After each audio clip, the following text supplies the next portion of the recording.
Gaya ng paniniwala ko sa Ebanghelyo, ang mga Indio ay mapagpabaya. Pagpatawad ninyo, hindi ko pagsang-ayon, pero pumupuko ang inyong sinasabi sa aking damdamin. Likas po ba sa mga taong yan ang pagkapabaya o iyo'y pagtatakip lamang sa mga pamamahala na sumasakop na narinig ko sa isang manlalakbay? Si G. LaRoja ang magpapatunay sa inyo. Ang mga Indio ay mangmang at mapagwalang bahala. Yan ang totoo. Wala nang higit pa sa mga Indio, sa kamangmangan at pagkawalang utang na loob.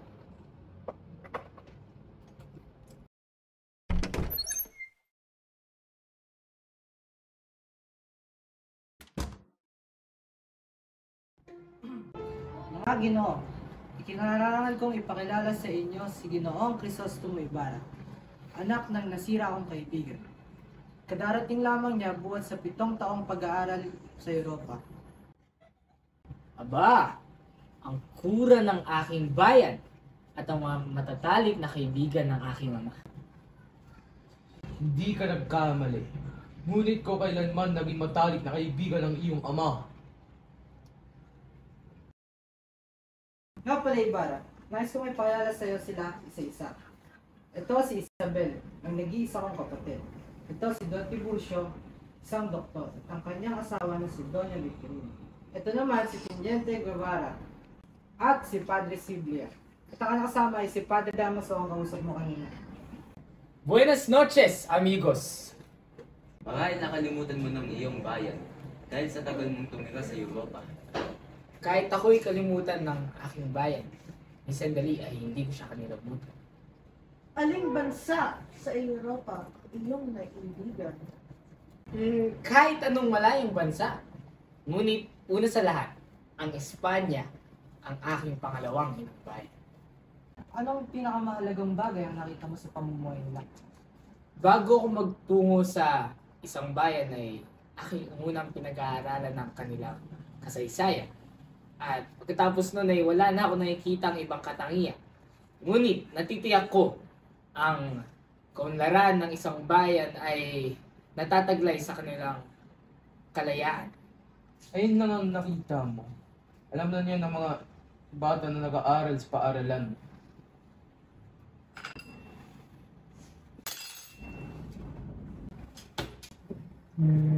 Mga kaibigan, ipagpatawad nyo. Ngunit kailangan ko na umalis at madami pa akong kailangan lutasin. Mga kaibigan ko, para sa ikabubuti ng Pilipinas at Espanya,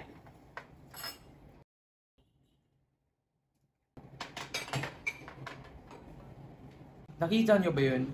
Ayun ang masamang dulot na pagpapaaral sa Europa. Magiging mayabang. Binata, mag-iingat ka. Ang nangyayari sa inyong ama ay dapat hindi mo ulit pa. bakit po? Ano po ba ang nangyayari sa kanya? Siya ay pinutangan at nakulong nang malapit na siya lumayo. Siya ay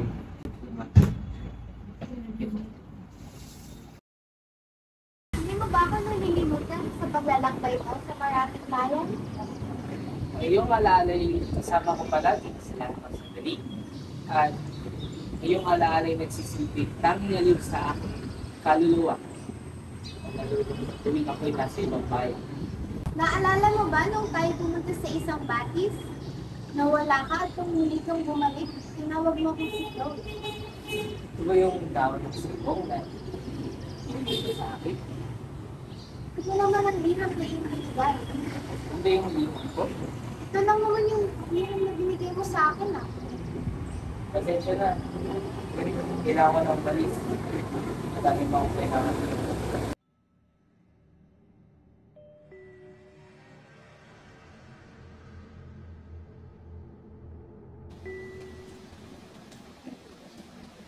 Punto ng aking naman. Sorry, hindi ko masyado nadala akong punto lang ngayon. Pagkat ako'y nagkasakit at maraming ginagawa, nilagyan ko ng malaking krus at tinanamin ko ng bulaklak. Banda doon. Dito lang naman yun. Wala na saan na. Mabuti pa ipagtanong na lang natin sa problema. Magandang hapon po. Alam niyo po ba kung saan nakalibing ang aking ama na si Don Rafael Ibarra? Sinasabi kong may krus na malaki. nasa likod niya. At may mga bulaklak na nakatanim dito. Isang malaking krus na malaki. Oo nga, maaari mo ba ituro kung saan yun? Krus ay sinunog ko na. Sinunog? At bakit mo naman sinunog? Pinagputos ito ng kurang malaki. Kahit wala itong palatandaan, alam ko to na alam niyo kung saan siya nakalibing. Ngunit wala ang bangkay na sinasabi niyo dyan. Tukay ko ito dahil pinagputos ito ng kurang malaki. Nilibig ko ito sa libingan ng inche dahil ulan ng batigyo. Ginawa mo naman? Ginawa mo naman? Hindi ko nagawa yun, kaya huwag na kayong magalit. Naisip ko na lang itapon to sa ilog kaysa mapasama pa sa musik. Ikaw ay isang sawimpalad!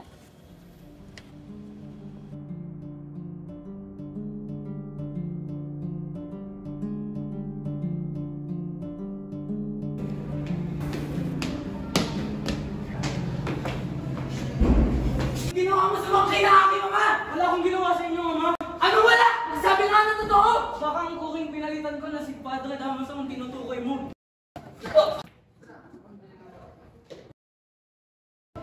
Kapit Saldi! Nangyari?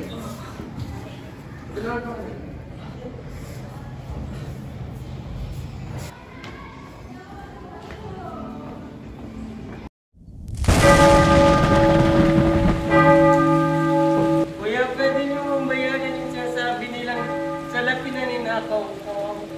Nasisiraan ka na ba? Ang sabi ni Sakristang may 2 bunso ang kinuha mo. Katumbas ng iyong 32 piso. Sabi niya sa Krista Maria, papatayin daw ako pag di ko nilabas yung kwarta. Sa inyo, Speed, hindi kayo makakauwi hanggang hindi nyo binabalik ang inyong dinakaw. Pwede na po ba kami makauwi? Nahanap na po kami ng aming ina. Hindi. Mamayang alas 6 pa kayo makakaalis. Ginoo, hindi na po kami makakalakad. Ngunit gabi na po at baka mahuli po kami ng Guardia Civil. Abat inutusan mo ba ako? Baka nakalimutan mo. Mas mataas posisyon ko sa inyo. Basilio, maiwan ka dito. Mamaya ka pa makakauwi. Ikaw naman, umama ka sa akin. Kuya!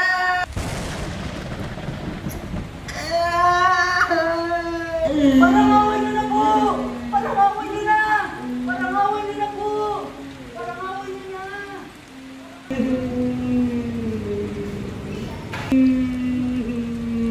Mabalikan kita, Crispin, pangako ko. Ngunit ngayon ay kailangan ko tumakas dito.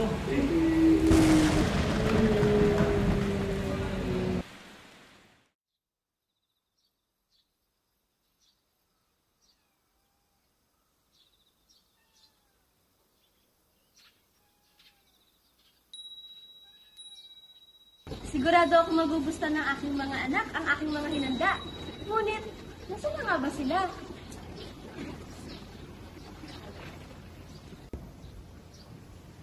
Oh, ikaw pala yan, Pedro. Sino ba ang inaasahan mo? Tabi nga.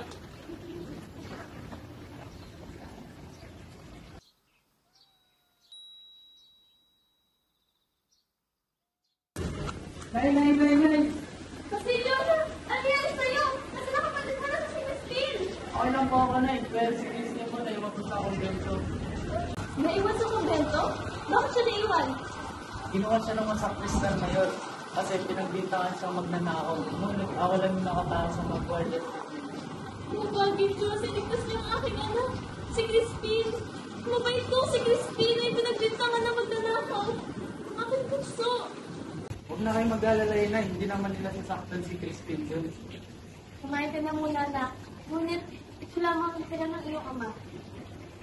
Umiagad si tatay at umalis agad din ay. Ano kaya kung tayo pati na lang, ikaw at ako at si Crispin para tayo na ang buwan natin? Magsalita ka kayo, anak. Sige na, kumain ka na. Naantok na po ako, Inay. Matutulog na lang muna po ako, mamaya na lang po kakain. Ganun ba? Sige, pumasok ka na sa ating silid at susunod na lang din ako. Ayusin ko muna at ibutik-bitik ko.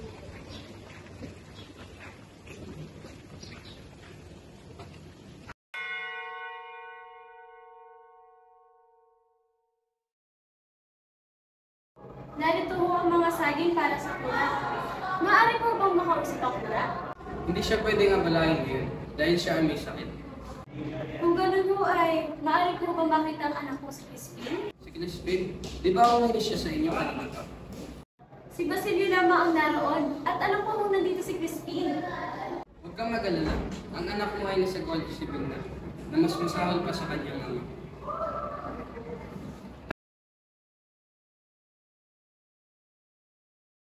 Doon isinapa na ilibing na ngayon. Maraming salamat po, Ginoo. Itinigil niyo sa akin. Wala na dapat kayo pagpasalamat kasi malaki ang utang loob ko sa iyo. Ibig sabihin, pinag-aral ko ng aking ama. Opo, napakabait ni Don na kayo. Wala akong baon na rekomendasyon at dalang sa labis. Ngunit gumawa siya ng para lang ipag-aral ako. Kung ganun, nais kong ipagpatuloy ang kanyang sinimulan. At sa halip na kanyang sinakit, ipagpapatuloy ko pa rin para mahanap ko ang katarungan na kailangan niyo.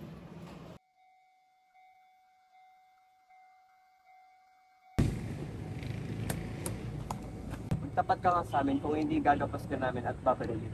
Mga Ginoo, si Crispin po ay matagal ko nang hindi nakikita. Binisita ko ho siya kanina sa kumbento, ngunit ang sabi lang Kung gayon, bibigay mo sa amin ng mga salapit, hindi ka namin huli. hindi ho kaya magnakaw ng aking mga anak. Kung gayon, sumama ka sa cartel.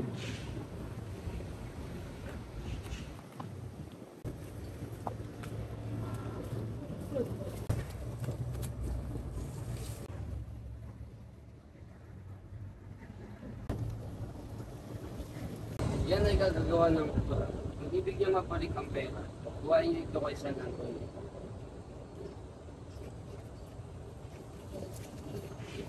May mukha din.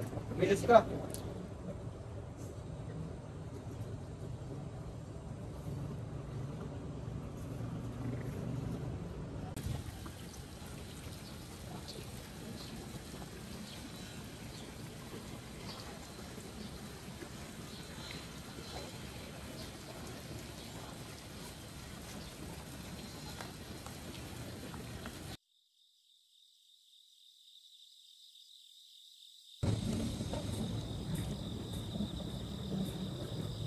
Ginoo, hindi po ninyo ako kilala.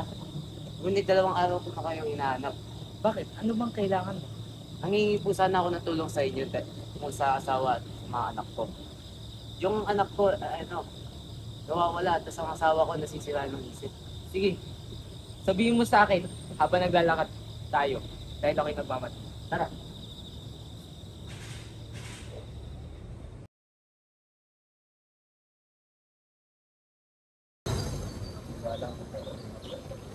Naligaw po ako.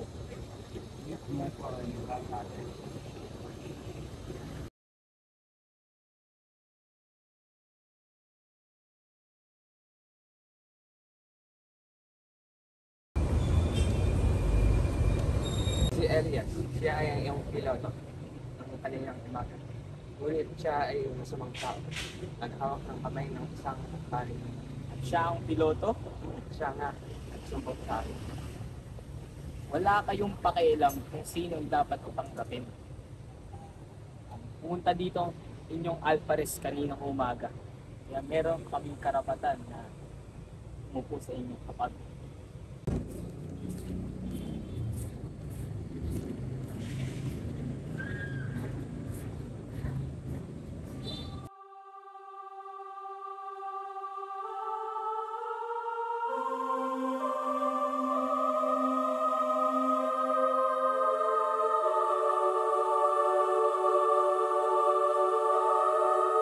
Nang nagsimula ang mga unang pangkat ng mga Kristiyano, meron mga ilan na nakapagpatunay ng kanilang pananampalataya.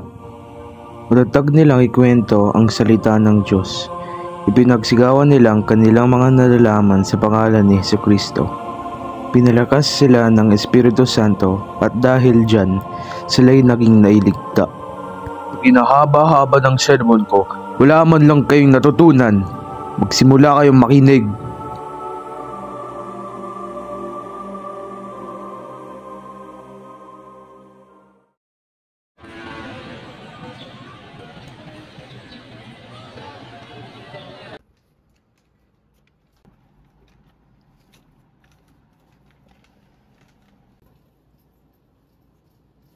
Mga Ginoo, ang general ay darating sa aking bahay at manunuluyan. Ako ay aalis muna. Pupuna na ako na wala si Padre Damaso. Napagod makain.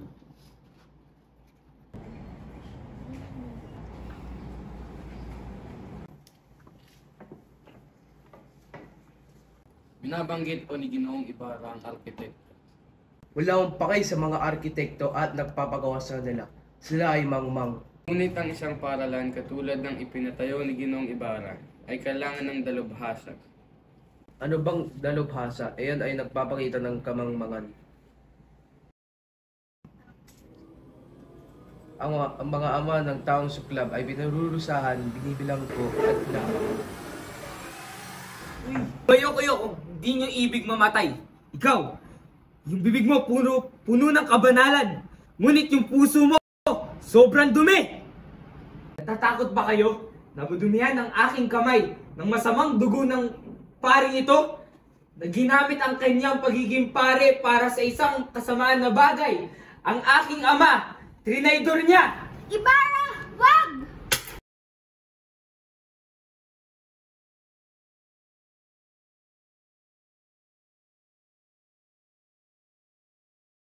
Dahil sa nangyari kay Padre Damaso at si Ibarra, hindi natuloy ang paaralan. Saan naman galing yan? Ako ang nagbabalita niyan sapagkat si Ginoong Ibarra ay tinawag ng Filibustera ng mga puting pare at wala ng paaralan.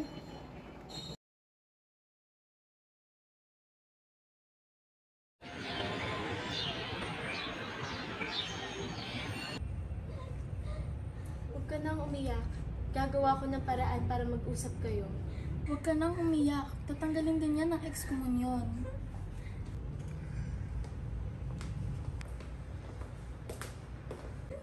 Ano pa ang pag-iisang dibdib ni Maria Clara at Ibarra kung ito ay pinapasara ni Padre Damaso? Anak ko, huwag ka nang umiyak. Si Padre Damaso ay may sinabi sa akin na ang kanyang binatang kamag-anak ay dumating galing ng Espanya. At ito ay hahanda para maging katipan mo. Mag-uukol ka ng ibang katipan? Sa tingin mo ba kayang ipagpalit ng anak mo si Ibarra? Ganyan din ang nasa loob ko, ngunit wala akong magagawa. Pinagbantaan ako ng excommunion.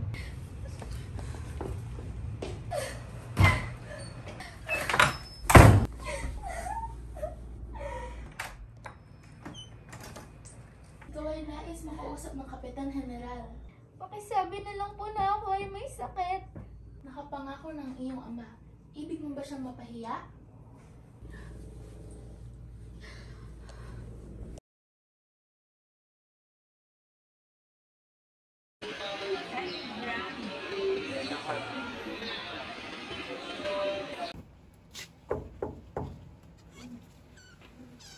Uy, Elias, pasok ka. Puka muna dito. Nagagalak kung makita ka ulit, Ginoo. Ako din ay nagagalak na makita ka ulit, Elias. Pasensya na kung naabala ko kayo, ngunit narito ako para nag-ingatid ng isang masamang balita. Ano ba yung nais mong iparating sa akin? At mabuti nang sabihin mo na agad dahil madami pa akong kailangang gawin.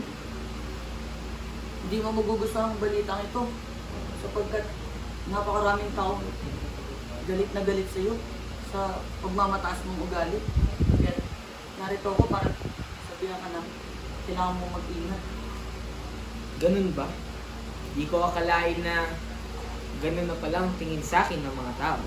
Pero ngunit, salamat na sinabi mo sa akin, Elias. Mga naman. Mauna na ako, Ginoo. Ingat ka, Elias.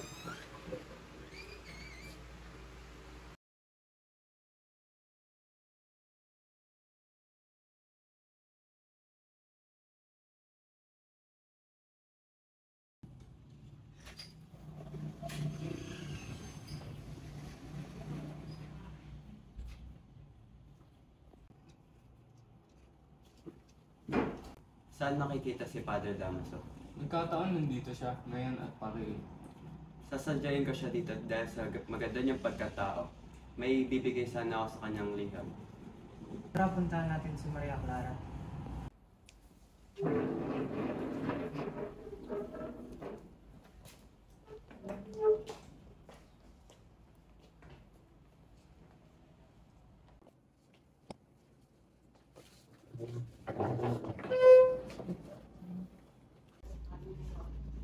May sakit, ngunit mapapagaling. Bigyan ng liquid na may gatas sa umaga at gabi.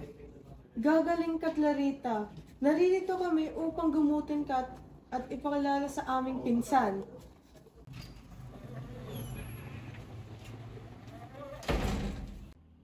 Dinaras, andito na si Padre Damaso. Anak, hindi ka mamamatay.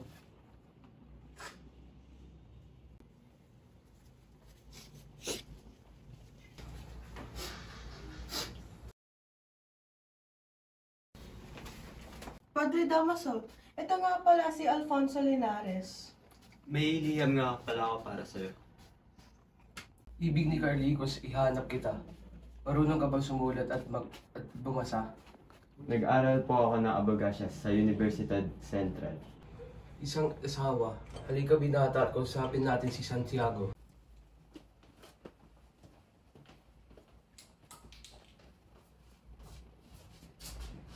Higit na magdaramdam si Maria Clara sapagkat mahal niya ang kanyang inaama. Dahil nga, mabuti na lang hindi niyo ipinahintulot na siya ikausapin ni Ibarra. At kung hindi dahil sa amin, nasa langit na sana at nagpupuri sa Diyos si Clarita. Basahin niyo ang banal na aklat at makikita niyo rito na maraming gumagaling sa pangungumpisal. Kung gayon, gumutin ninyo ang may bahay ng Alpares sa kapangyarihan ng inyong kumpisal.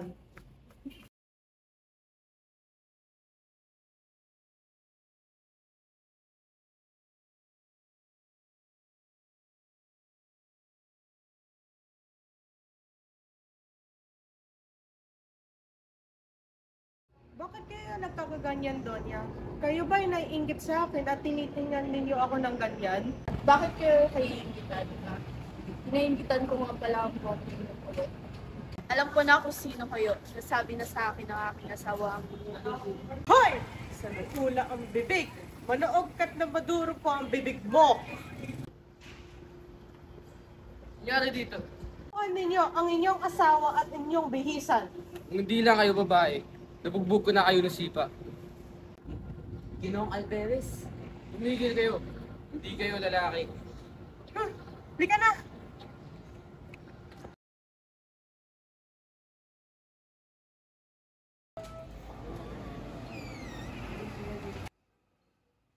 Donya, uminahon ka. Kahiya-hiya tayo. Hamunin ni Linares ang Alpares at kung hindi, huwag niyo payagan ang pagkikipag-isang dibdib niya kay Clarita. Hindi ko alam na kayo pala sa lawahan. Ihatid niyo ako sa aking silid. Ako'y hindi makalakad.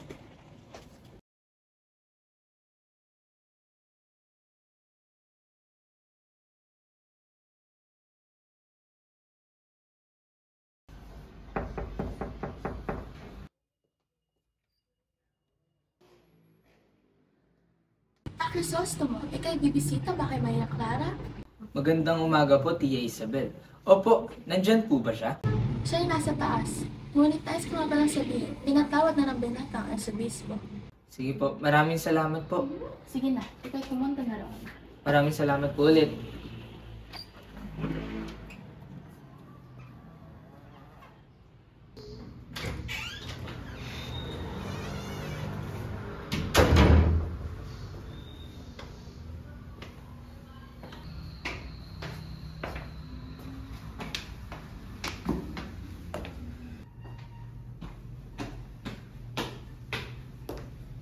Kararating ko lamang at ikaw ang una kong nais makita.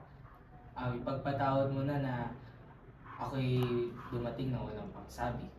Papaliwanag ko na lang sa iyo sa ibang araw. Maaari ba kitang dalawin bukas? Ikalulugot ko ang iyong pagdala.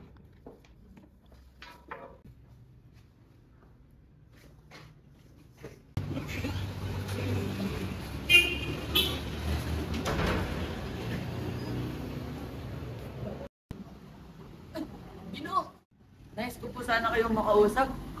Tumungo kayo mamayang hapon sa tabi ng lawa at tumulan sa aking bangka. Sige, ako'y magtutungo roon. Mauna ka na. Mauna na po.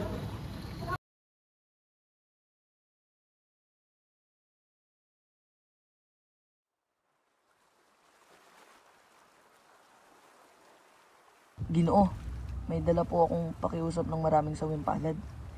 Ibig nilang humingi ng pagbabago sa pamamalakad ng mga Guardia Civil at ng mga pari at pati na ang pagpapatupad ng katarungan. Ano pong uri ng pagbabago?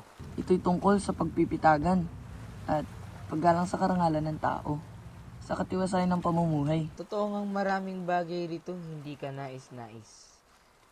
Datapot ang pagbabago ay lalo pang makasasama.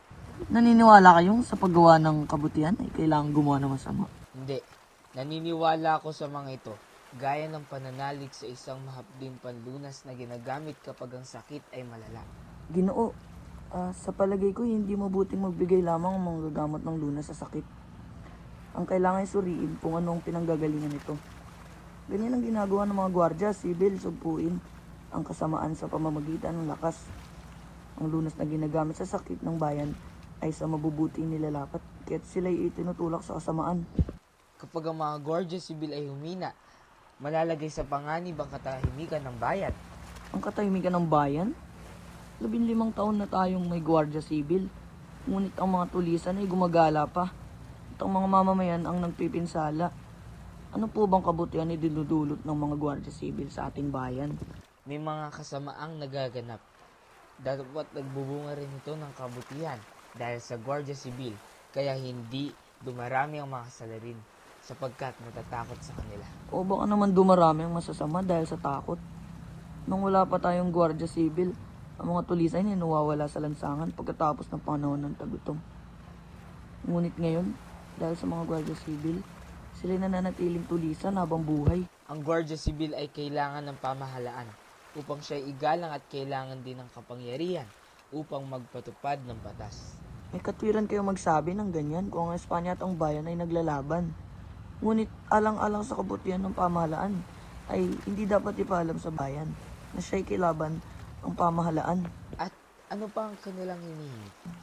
Pagbabago po ng paglakad ng mga praile. Humingi sila ng kaunti pang tangkilik. Laban sa mga korporasyon ng mga praile?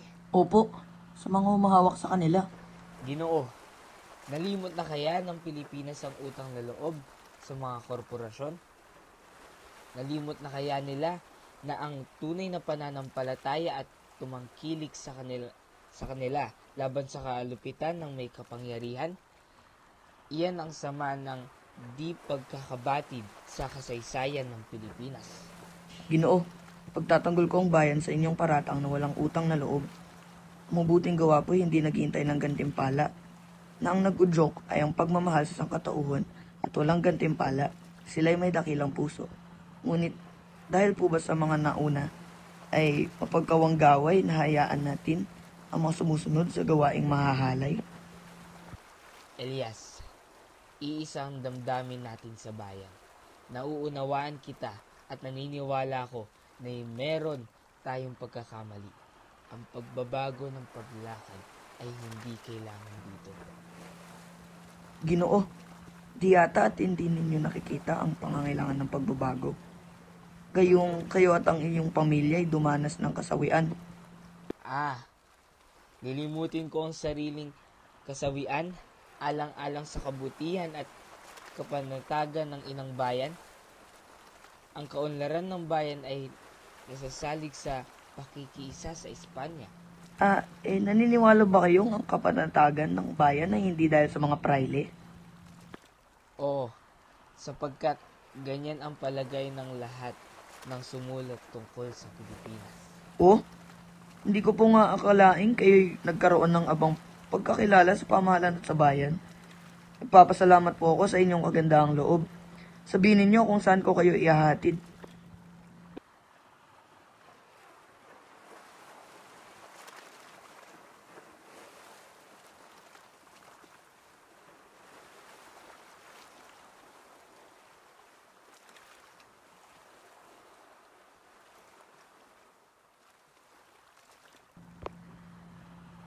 Salamat sa inyong kabutihan, alang-alang sa kabutihang iyan. Limutan na ninyo ako.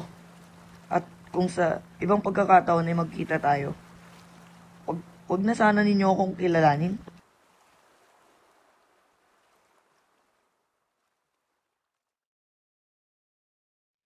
Mahal kong pinsan, Sa loob ng 3 araw ay kailangan malaman ko kung hinahamon mo na ang Alpares. Kapag natapos ang tanin na araw ay umasa kang mababatid ni Kapitan Tiago na ikaw ay hindi naging kalihim. Hindi nakasama ni General Martinez sa anumang kasayahan at hindi mo nabibiro si Canovas. Ipagtatapat ko kay Clarita ang iyong lihim at hindi rin kita bibigyan ng kwalta. Lahat ng hihilingin mo ay ipagkakaloob ko sa iyo kapag kinalaban mo na ang Alpares. Hindi ako tatanggap ng iyong paunumanhin o dahilan. Ang pinsan mo nagmamahal sa iyo ng buong puso, Victorina de los Reyes de Espandia.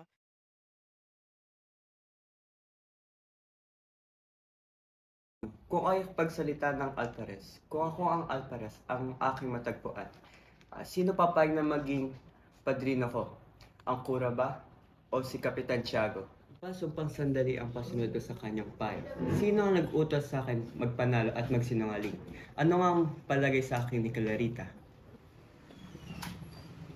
Ganda nga po.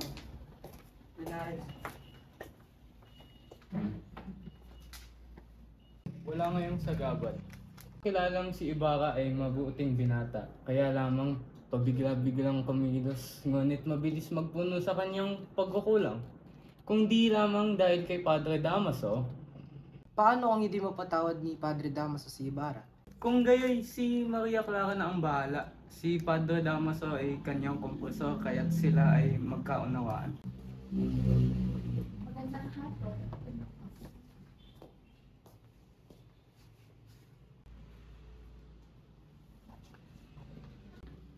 Huwag kayong magulat, ngayon lamang ipinupukol ko kayo.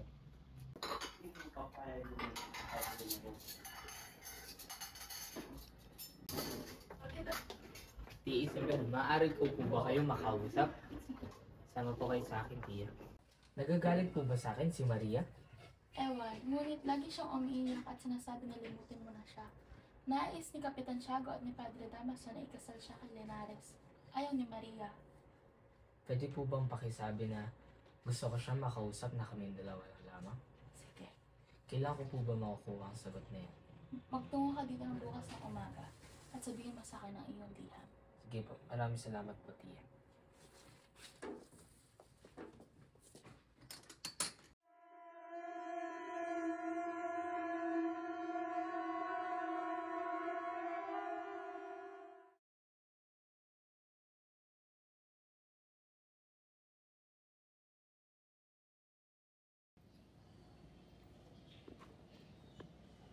Dapat bumibitaw sa pwesto kung may gera.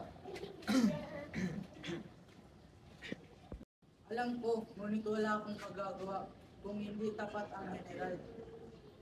Iba-iba rin ang pag-iisip ng tao, Pilipo. Hindi maaaring sugpuin ang mga kilusan. Ang mga Diyos-Diyos ay mawawala na. Kaigan na ako sa huling hantungan, pero kayo papunta pa lang sa digmaan.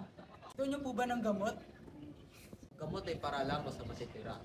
Sabihin mo kay Baran, nais ko siyang makita. Di mahalaga ko sasabihin sa kanya.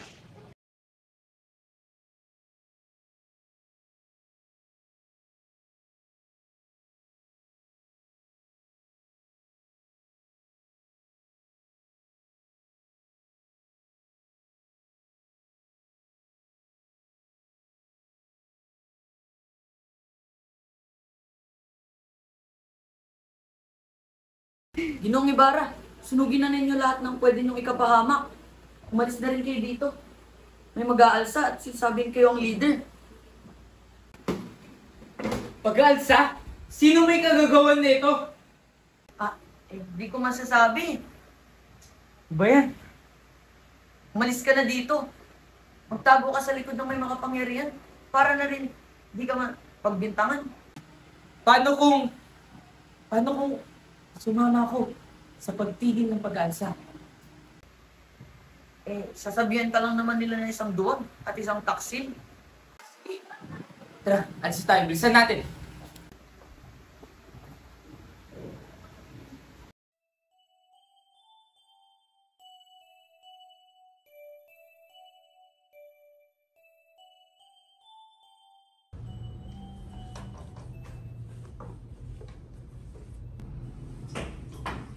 Crisostomo? Ako nga.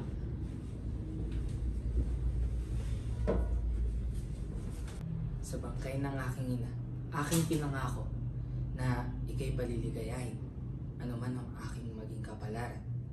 Ngunit pumunta ako dito para tuparin yan, kahit hindi mo tinupad ang ating sumpaan. Papalayain na kita, Maria Clara. Patawarin mo ako, Crisostomo. Hindi masama ang loob ko sa'yo, Maria. Ako nga ang patawarin mo dahil kailangan ko nang lumayo sa malayong lugar na ito.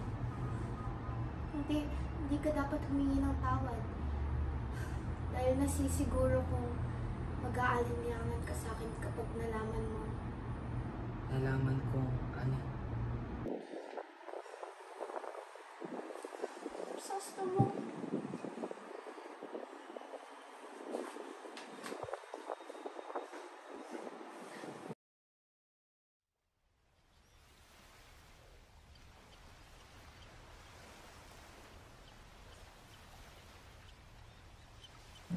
Makinig kayo sa akin, Ginoong Ibarra. Ang plano ko ay dadalhin kita sa bahay ng kaibigan ko sa Mandaluyong at itatakas kita. Mag-iibang bansa? 2 beses mo na niligtas ang aking buhay. Karapat-dapat lamang nasuklian ko iyon. Sumama ka sa akin sa ibang bansa at dun manirahan tayo ng maginhawa. Parehas tayo na sadyang sawimpalad sa sarili nating bansa. Ipagpatawad niyo po, Ginoo, ngunit hindi ako makakasama sa inyo. Hindi ako magiging maligaya sa ibang lupain at dito ko nais magtiis at mawalan ng buhay. Ngunit, ba't mo ko pinapayuhan na mag-ibang bansa? Kung daranasan niyo ang hirap dito, baka dumating ang panahon na kasuklaman ninyo ang inyong bayan. Hindi totoo yan. Kahit kailan ay hindi ko magagawa itakwil ang sarili kong bayan. Wala akong niisip kundi para sa ikabubuti ng ating bayan. Ako na nagtatanggol sa sarili kong bayan. 300 taon din silang nagpasasa sa atin habang tayo naging sunod-sunuran lamang. Ngayon ay halos nawawalan na tayo ng pag-asa. Unti-unti na tayo nawawalan ng pag-asa. Wala na natitira sa atin kung hindi ang ating lakas at karapatan.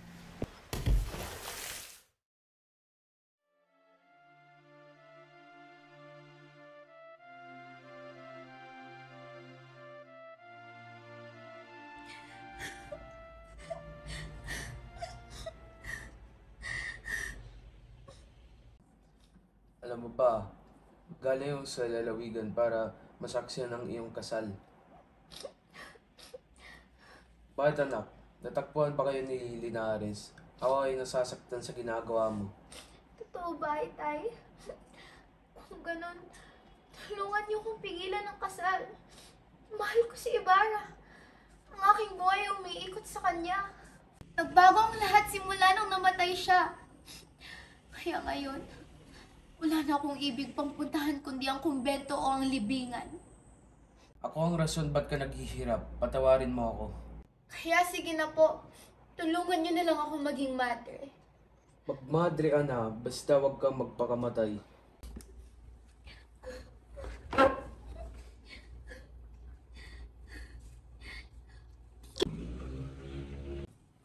Diyos ko, ako ang inyong higantian, ngunit iligtas niyo ang anak ko.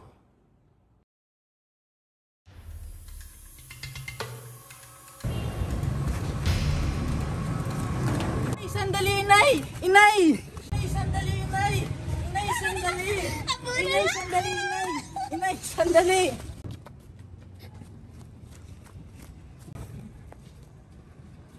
Inay, huwag po kayo matakot sa akin! Sino ka? Hindi ko ang aking anak! Mga anak ko! Nasaan na kayo? Kailangan ko na maghain! Gutom na sila! Inay, si Basilio po ito, ang inyong anak. Hindi! Tumigil ka! Hindi ko ang aking anak! Inay, si Basilio po ito, ang inyong anak. Basilio? Opo, ako nga po ito. Anak! Inay! Inay! Ba't niyo po ako iniwan, Inay? Inay! Inay! Inay! Inay! Inay! Ako pa ng babae. Inay! Inay! Ano ka ba ng babae ka? Hindi na kita matutulungan.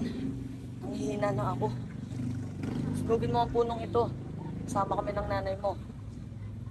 Pag walang dumating na matandang lalaki, bayan mo at makikita mo ang maraming ginto.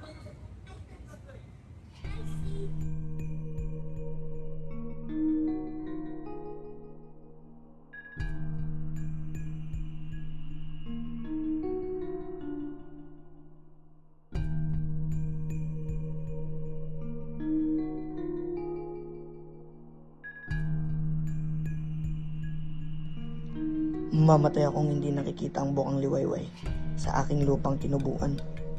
Kayo ang makakakita. Patingin ninyo siya at huwag kalimutan ang manlugmok sa dilim ng gabi.